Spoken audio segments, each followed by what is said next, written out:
Romain Fraissinet, je suis directeur général de l'entreprise Fraissinet, fabricant de fertilisants organiques et biostimulants, basée à Rouerroux dans le Tarn. Notre métier, c'est de produire des fertilisants solides et liquides. Nous sommes numéro 1 français de la fertilisation organique élaborée. 85% des produits issus de nos usines sont utilisables en agriculture biologique. Donc l'entreprise a 150 ans, j'en incarne avec ma sœur et mes cousins la 6e génération. Nous avons commencé dans la vallée du Torré, sur laquelle nous sommes toujours aujourd'hui, qui a connu l'épopée du délainage et du cuir. Nous récupérions tous les coproduits animaux issus de ces industries de façon à les composter et à les mettre à disposition. Petit à petit, on a amené de la science avec des centres de recherche de façon à développer des gammes de produits qui soient de plus en plus efficientes et adaptées aux agricultures. Donc le nom du projet qui est concerné par les financements aidés du France 2030 est le projet STEAMcross, qui est un projet collaboratif, le seul projet d'ailleurs collaboratif entre les établissements publics et privés dont nous sommes les représentants.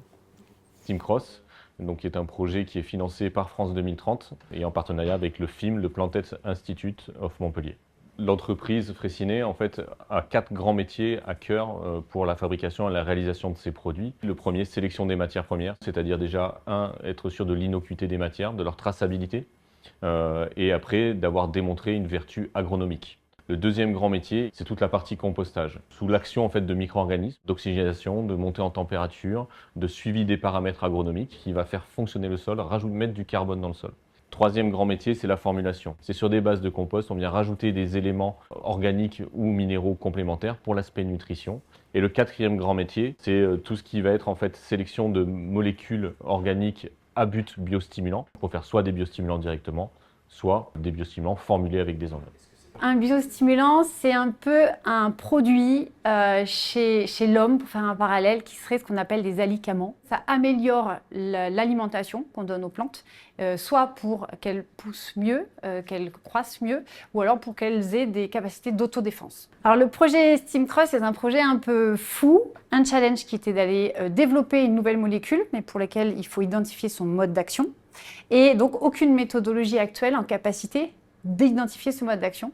Donc on a allié 2 compétences, la compétence de l'entreprise dans l'innovation et la production d'un produit innovant, et la compétence de l'Institut Agro Montpellier qui, elle, a la capacité de mettre au point une méthodologie pour essayer d'identifier ce mode d'action très spécial. Donc le projet nous permet de financer quasiment l'intégralité de ces 2 innovations. C'est un projet qui n'aurait pas vu le jour sans cette aide de France 2030.